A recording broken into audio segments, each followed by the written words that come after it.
Frères et sœurs, la figure de saint Joseph, telle que cette page de l'évangile de Matthieu nous la livre, se définit par une qualité fondamentale que Matthieu met en relief au tout début. Joseph, nous dit Matthieu, était un homme juste. Dans la tradition biblique, la justice dont il est question ici n'est pas la simple exécution d'un code juridique, mais elle est une manière d'habiter la relation avec Dieu. Saint Joseph se situe à la charnière de deux économies, à la charnière de l'Ancien et du Nouveau Testament, de l'économie de la loi, reçue comme un itinéraire d'éducation, et l'économie de la rencontre avec une personne, le Christ, qui incarne dans sa personne toute la loi, toute la Torah de l'Ancien Testament.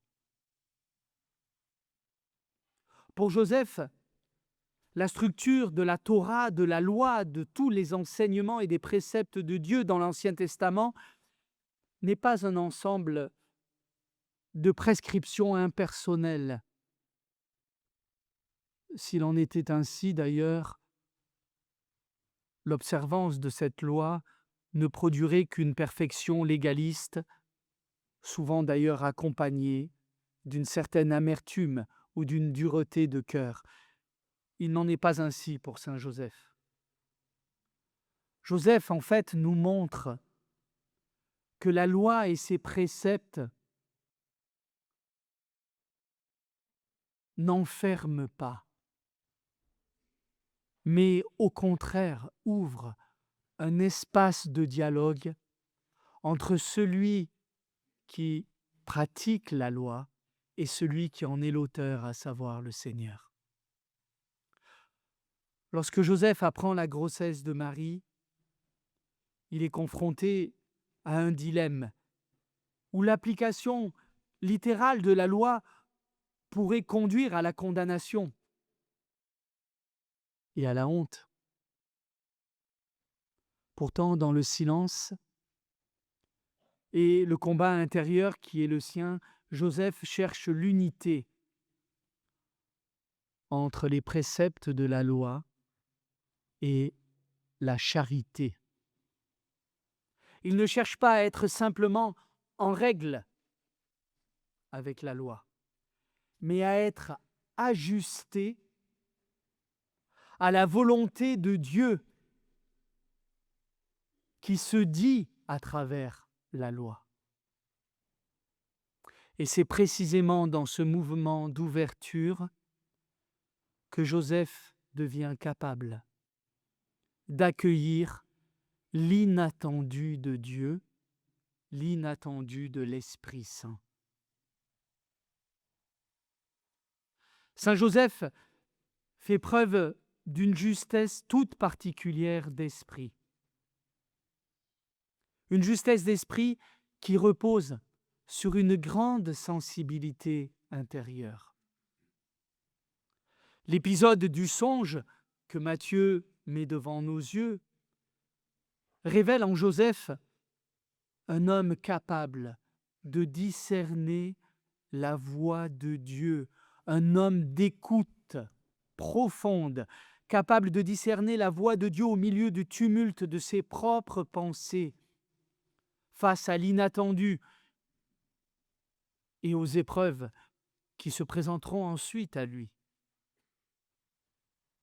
Ainsi, Joseph ne subira pas son histoire, il n'en subira pas les événements, au contraire, il les déchiffrera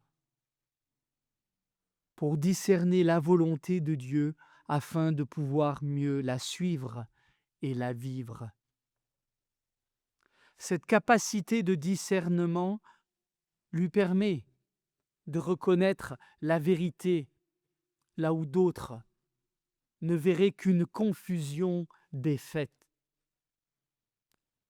Sa vie spirituelle, elle n'est pas une évasion hors du monde et des épreuves, des inattendus et des incertitudes, mais elle est au contraire une attention constante aux signes et aux appels de Dieu qui se manifestent dans le concret de l'existence.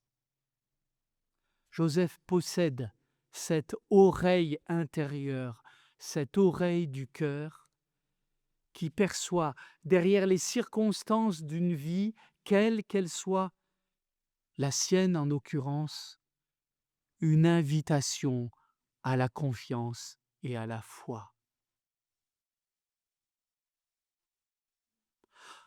L'Évangile nous présente aussi Joseph sous un autre aspect.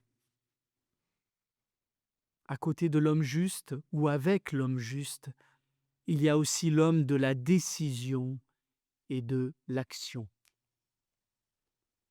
La foi de Joseph, qui naît de son écoute et de son discernement, se traduit immédiatement en acte. C'est l'obéissance. Une obéissance non pas servile, non pas contrainte, mais une obéissance libre et joyeuse qui naît d'une décision reposant sur le discernement et l'écoute de la voix de Dieu et de sa volonté. Joseph n'est pas seulement un contemplatif, un homme de l'intériorité, mais il est aussi un artisan, un tektonos, comme dit le texte grec, un homme habitué à la confrontation aux réalités matérielles les plus brutes, les plus rugueuses du quotidien, la pierre, le bois. Joseph est un homme qui assume, après avoir discerné l'appel de Dieu, la responsabilité qui lui incombe dans la réponse qu'il a à donner à cet appel. Il assume cette responsabilité. Il assume ici la responsabilité d'être le gardien du Sauveur.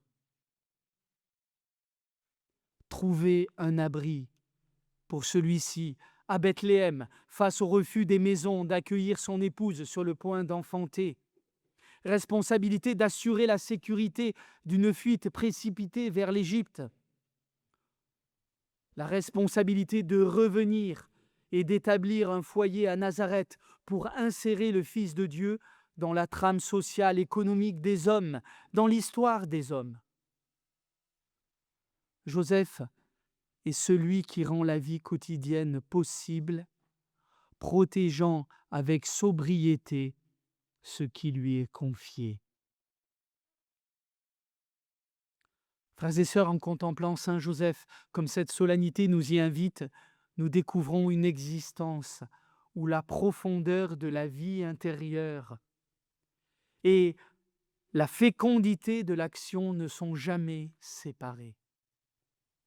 Joseph unit l'écoute patiente à la rectitude du service qui s'engage, nous montrant comment une vie peut s'ordonner entièrement autour de la présence de Dieu, sans jamais perdre de vue les exigences du réel. Saint Joseph, nous voulons te prier. Homme juste et serviteur fidèle, nous voulons en ce jour nous tourner vers toi.